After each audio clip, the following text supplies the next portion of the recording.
Everyone, this is Pratibha. Welcome to my channel. तो दोस्तों, आज की इस वीडियो में मैं आपको बताने वाली हूँ प्राइमरी सुपर टेट के बारे में कि किस तरीके से आप किन बातों का ध्यान रखें जिससे कि आपका भी पहली बार में चयन हो जाए और आप 130 प्लस स्कोर कर पाएँ। जी हाँ दोस्तों, इस वीडियो में मैं सिर्फ 3 बातें आपको बताऊँगी। अगर आप ये जानना चाहते हैं कि आपको तैयारी कैसे करनी चाहिए, किस तरीके से टॉपिक्स को पढ़ना चाहिए, किस तरीके से सिलेबस को कवर करना चाहिए, तो उसके लिए मैंने ऑलरेडी वीडियो बना रखा है, लिंक डिस्क्रिप्शन में मिल जाएगा। और टाइम टेबल कैसे बनाना चाहिए उसके लिए भी मैंने लिंक दिया हुआ है डिस्क्रिप्शन में, वो भी आप देख सकते हैं। आज मैं सिर्फ आपको 3 बातें बताने वाली हूँ जिनका ध्यान रखकर आप पहली बार में प्राइमरी सुपर टेट या किसी भी एग्जाम में सिलेक्शन ले सकते हैं। तो चलिए शुरू करते हैं।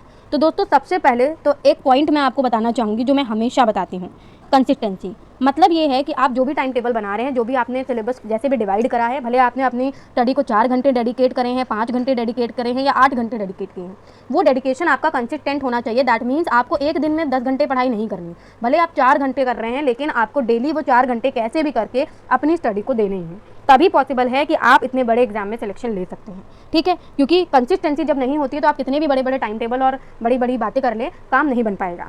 दूसरा जो इंपॉर्टेंट पॉइंट है वो है स्ट्रॉन्ग जोन और वीक जोन। कहने का मतलब क्या है कि हर किसी की कुछ स्ट्रॉन्ग बातें होती हैं और किसी की वीक बातें होती हैं। फॉर एग्जांपल कुछ वीक पॉइंट्स होते हैं, कुछ स्ट्रॉन्ग पॉइंट्स होते हैं। जैसे फॉर एग्जांपल अगर मैं अपनी बात करूं तो मेरा वीक पॉइंट था मैथ, ठीक है, और स्ट्रॉन्ग पॉइंट मेरा सीडीपी हो गया, हिंदी हो गया, इंग्लिश हो गया, ठीक है, ये सब मेरे स्ट्रॉन्ग पॉइंट हैं। तो मैंने क्या किया कि जो मेरा स्ट्रॉन्ग पॉइंट था उस पर तो मैंने ध्यान दिया ही, ठीक है, मतलब स्ट्रॉन्ग पॉइंट को तो मैंने ऐसा कर लिया कि उसका एक भी नंबर ना कटे, मतलब स्ट्रॉन्ग पॉइंट को और ज़्यादा स्ट्रॉन्गेस्ट बना लिया। और जो वीक पॉइंट है उसकी जो डेडलाइन है, फॉर एग्जांपल मैथ की अगर डेडलाइन है 15 नंबर, तो उसकी डेडलाइन तक पहुंचने का पूरा प्रयास किया, मतलब उसको भी मजबूत करने की कोशिश करी। क्योंकि अगर जैसे मान लीजिए मेरी मैथ वीक है तो मैं उसको भी कोशिश करती थी कि डेली प्रैक्टिस करूँ, डेली उसको भी कुछ ना कुछ डेडिकेशन देना है, ताकि जो डेडलाइन है वो एटलीस्ट क्या हो जाए। मान लो 20 में से अगर मुझे 15 लाने हैं तो वो डेडलाइन जो है वहाँ तक मैं किसी भी हालत में पहुँच जाऊँ। लेकिन स्ट्रॉन्ग पॉइंट को भी पीछे नहीं छोड़ना। बहुत सारे लोग क्या करते हैं कि उनके जो वीक सब्जेक्ट होते हैं उसी पर पूरी जान झोंक देते हैं, जिसकी वजह से क्या होता है कि वीक सब्जेक्ट में तो वो पूरा नहीं स्कोर कर पाते, लेकिन स्ट्रॉन्ग सब्जेक्ट जिसमें वो पूरा स्कोर कर सकते थे वो भी वो नहीं कर पाते। तो स्ट्रॉन्ग पे तो और ध्यान देना है ताकि उसका एक भी नंबर ना कटे, और जो वीक पोर्शन है उसकी डेडलाइन तक आपको पहुंचना है। ठीक है, अब हमारी जो आखिरी बात है वो है नो योरसेल्फ। नो योरसेल्फ का मतलब है कि अपने आप को जाने कि आप हैं कहाँ पर और आपको पहुंचना कहाँ है। मान लीजिए अभी आप सिर्फ स्कोर कर पा रहे हैं 70 नंबर और आपको पहुंचना है 130 तक, या आप 100 तक पहुंच पा रहे हैं, आपको पहुंचना है 130 तक। तो उसके लिए आपको क्या करना है, किस जोन पर आपको दिक्कत आ रही, कौन सा सब्जेक्ट में आपके नंबर कम आ रहा है, और ये कैसे पता चलेगा? By practising.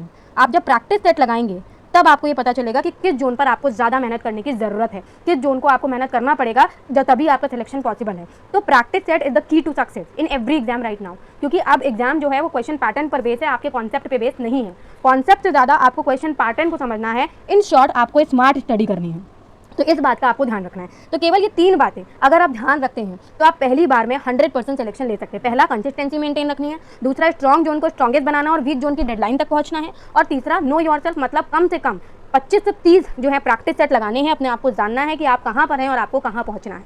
और प्रैक्टिस सेट कम से कम 2 से 3 बार लगाने हैं। और कॉन्सेप्ट से ज़्यादा, कॉन्सेप्ट पर तो ध्यान देना ही, लेकिन कॉन्सेप्ट से भी कई गुना ज़्यादा क्वेश्चन के जो पैटर्न है उस पर ध्यान देना है। इन शॉर्ट आपको करनी है स्मार्ट स्टडी। तो आई होप सो कि आपको ये वीडियो पसंद आया होगा। अगर आपको पसंद आया हो तो आप लाइक और शेयर कर सकते हैं, और ऐसी वीडियोज़ के लिए चैनल को सब्सक्राइब और बेल आइकन को भी प्रेस कर सकते हैं। नमस्कार।